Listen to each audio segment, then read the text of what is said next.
Excellencies, dignitaries, distinguished guests, speakers and colleagues. On behalf of the co-organizers, I would like to extend you all a very warm welcome to the 2024 Asia Pacific United Nations Responsible Business and Human Rights Forum. This year, we are excited to bring together people from across the region to draw attention to the essential third pillar on access to remedy. Over the past few years, the adoption and implementation of the business and human rights principle have made considerable progress across Asia and the Pacific. However, this progress remains hampered, partly because access to remedy and justice that is so fundamental is being limited, constrained. And therefore, we need to do more to have human rights embedded in business practices, partly for those who are most marginalized, most vulnerable. And we must also do more to ensure that when harms occur, effective remedy is within reach for all. Business, human rights, and the triple planetary crisis of climate change, nature loss, and pollution are deeply intertwined. The private sector has a responsibility to understand the potential impact of the operations on affected communities and to collaborate with those who work to protect the environment. And in cases where environmental rights violations may have occurred, governments and businesses must provide access to effective remedy. Ensuring access to justice and the ability to obtain redress from grievances advances the realization of the right to a clean, healthy, and sustainable environment. We envision an East Asian Pacific region where every girl and boy grows up safe and with boundless opportunities. Imagine a place where children's rights are not only respected, but actively championed in every business decision. In this future, environmental pollution and harmful practices are eliminated, and every child is shielded from the worst impacts of climate change. To turn this vision into reality, we must integrate children's rights into all business practices and decisions. It doesn't just make ethical sense, it also makes business sense. By placing children's rights at the core of our decisions, we uplift not only economies, but also entire society. By bringing together governments, employers, and workers, we seek to bridge gaps and accelerate access to effective remedy that is integral to ensuring fair societies and prosperous economies. Key to this is strengthening labor market governance and promoting respect for international labor standards. We must also ensure access to effective workplace mechanisms that encourage dialogue and remediate disputes and grievances arising from business operations. Only through this collective endeavor can we build trust and foster the responsible business ecosystem required to ensure a more inclusive future of work for all.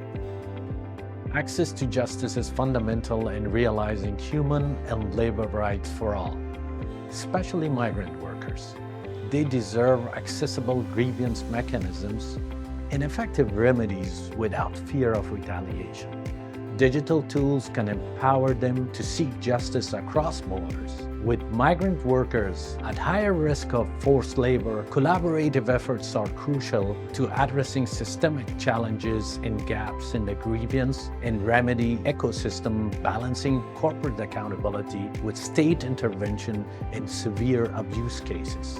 By uniting governments, companies, and civil society, we can drive systemic change and uphold migrant workers' rights in business operation and global supply chains.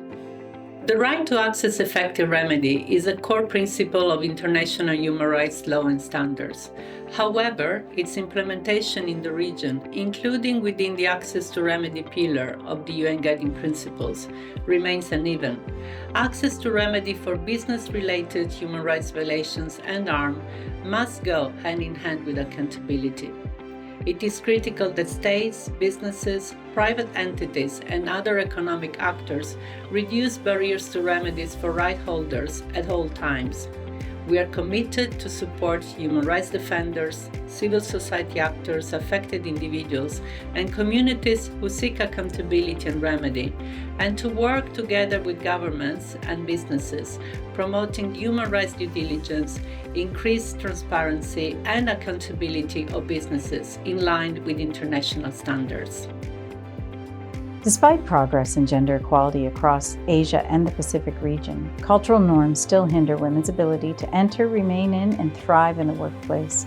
Tackling these complex issues requires coordinated action at all societal levels, with the private sector playing a game-changing role in advancing a real and lived gender equality. Concrete policies are needed to ensure that women at every level have the agency to report grievances and access remedies. By promoting inclusive and safe work environments, we are committed to enable women and all employees to flourish, participate fully in the economy, and achieve true equality.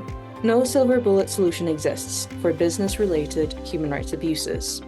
Indeed, the Access to Remedy pillar of the UN Guiding Principles on Business and Human Rights reminds us that not all abuses will be prevented.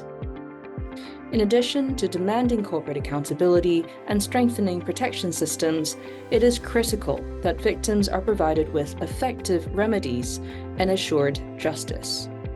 But achieving this often proves most difficult where the need is greatest. In the Asia-Pacific, the current remedial machinery is inadequate to meet the needs of rights holders harmed by corporate abuse. Changing this reality is a tremendous challenge, one that needs to be addressed in its parts and as a whole. We must confront this challenge together, because without remedy, there will only be impunity.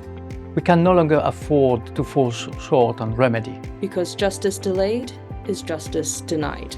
We must come together to design blueprint for action that ensures gender-responsive accountability for harms done and prevents future harm to people and the planet. Action that strengthens access to remedy. The time is now. To advance action that will bridge existing gaps, accelerate access to remedy for all rights holders, and ensure that no one is left behind. There are no rights without remedy. Join us in this shared commitment. Let us act now, united and unwavering, to make access to remedy a reality for all.